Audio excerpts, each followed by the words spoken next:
Greetings and salutations, this is Kung Pao Enter the Minute, Minute 7. Opening frame. Kung Pao, stylized in an Asian font, I guess, with an explosion behind the POW. As the logo slowly moves towards the screen, a fireball passes from left to right, revealing the subtitle, Enter the Fist. The title dissolves as another fireball reveals the title, Steve Odekirk, a slight whisper explaining, "He's in the movie." The same effect reoccurs for Jennifer Tung and Leo Lee, both with an accompanying whisper. One final fireball as the shot dissolves into a wide establishing shot of a hillside as we get the final whisper, "Oh, it's starting now." It dissolves into a shot of the sun, signifying the blistering heat of the oppressive orb above us as it terrorizes the planet with its constant bombardment of solar radiation. We then get another cross dissolve to start another establishing shot of another hillside, and before it starts to feel too redundant, we get another dissolve, but this time of a man in the distance walking towards the camera.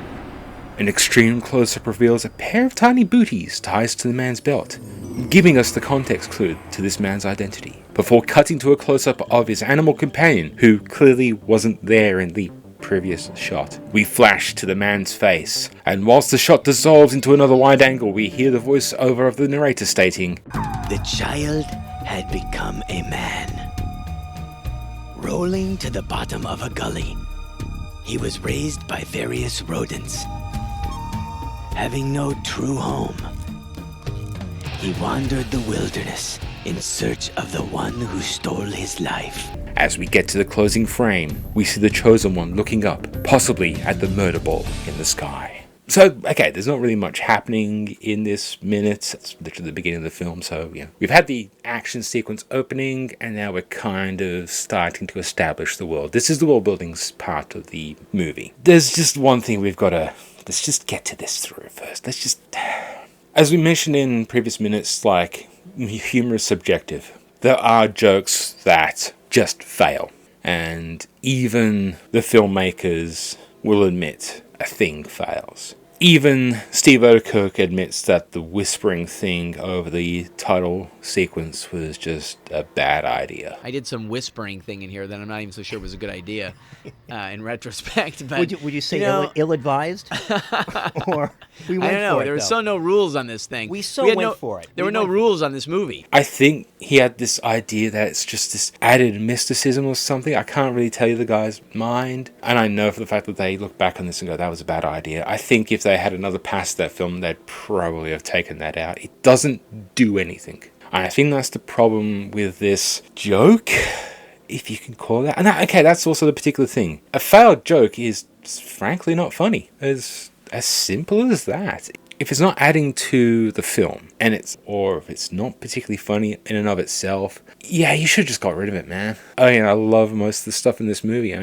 This is probably the only part I still cringe at. It's just not good. It's probably the only thing I will forever just not like about this film. I don't think this is a perfect film or anything by any sliver of the imagination. I love this film, but now I just do not love that whispering thing. It just does not do anything. So this is one of those rare moments in a comedy where we can actually point to a thing and just say, this just doesn't work. I've yet to meet anyone who's just like going, yeah, man, that whispering thing was the best. It just doesn't work. And it's an issue where, especially this early on in the movie, especially after all the baby Mamie humor of the last minute, it could be one of those things that's just enough to put a person off. I know people who don't like this film. I'm not going to say it's because of the whispering thing. It probably didn't help them watching the film. There is that.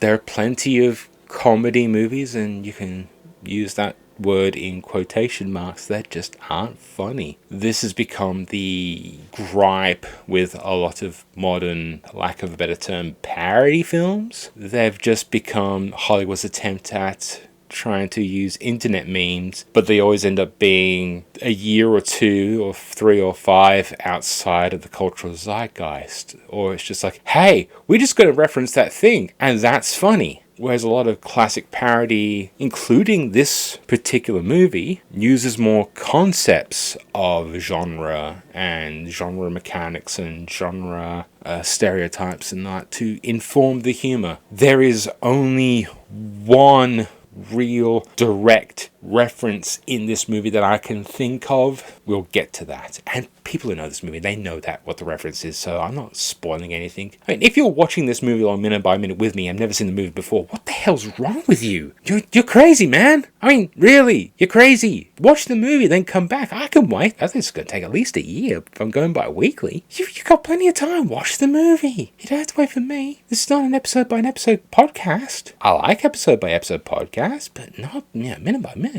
Just go watch the movie, come back, and then rewatch all my stuff. Just do that. Just rewatch all my stuff. Watch the movie, but watch all my stuff first. Anyway, speaking of failed jokes, that's the thing. Humor is very much a subjective thing, but we can look at something and go, that just does not work. And that's good. It's good that we can actually point out things that went wrong in moments that really shouldn't have been as bad as they were received initially. And, filmmakers should learn about this. It's why we need to study comedy and even failed comedy to a certain degree. Failed media helps us try and make better media, or maybe how we can make a failed project work. That's pretty much all I really kind of have to say about this. Before we move on to everything else, let's just quickly talk about backstory through narration. Now, typically, this is not something I would say you should do as a storyteller or a filmmaker or anything like that. Exposition is one of those things that's very tricky, and there's an idiom in filmmaking called show don't tell, and there's plenty of filmmakers who break this a lot. Some do it well, others do not. But in this particular minute, what we're getting at is a time jump. We've seen the tragic origin story of the Chosen One. We're jumping to 30-ish years. And the narrator, who we're still not introduced to just yet, is helping to inform the audience. And it's that classic, he wandered around the wilderness, searching for the enemy kind of narrative. And it really just condenses what, could be a chunk of movie into a few short sentences, and just to get the point across. This is a comedy. You don't really need to have a prolonged sequence of him doing a training montage. Well, at least not yet in the movie. You don't need a prolonged series of him bridging that gap. It can be done through narration. That's pretty simple. And it works. It helps condense a lot of time. It adds a few gags. Kind of really talks about how the Chosen One's a little bit weird, but that's okay. We're definitely going to start getting back into the action within the next minute or two. So it's just long enough to not bore the hell out of you. It gives you just the right amount of information, and that's good narration. As much as we talk about a thing that failed, we have to talk about a thing that's good, because that's pretty much every movie. There's going to be things that are good, things that are bad. So let's move on to the audio commentary, where Stephen Paul started explaining some of the editing and dubbing. It was dubbed. I did all the voices pretty much, other than Jennifer Tongue. So I could change the lines at my whim, and we didn't have to worry about lip sync. So we really did tool around a lot. The problem with having the what are they really saying moment in these parts is that there's no misspoken dialogue to go around. Everything's in voiceover, the Chosen One's not speaking, and there's no original footage. However, the audiobook does offer this. Rolling to the bottom of a gully, he was taken in by a large band of stinky rodents. I think that wraps it up for minute 7. Once again, thank you for listening. If you enjoyed this, please, click one of the associated. If you didn't like this, please click the other associated button. Comment, share, subscribe, all that other stuff. Please share this around. I kind of would like to grow an audience, and I can only do that when everyone starts sharing around and say, hey, listen to this amazing take on a stupid movie, or hey, this is really terrible, you should listen to it. Either's good. If you'd like to support me with some money and I can stop being quite a poor sponge on society, there's a Ko-fi, I can never pronounce it right. Ko-fi, link in the bottom. I also have a Patreon. For as little as $1 you can get a advanced release the day before at the very least, so you can be cool, potentially be really cool to a very small amount of people going, haha, I heard it before you. I'm also, SoundCloud and YouTube releasing at the moment.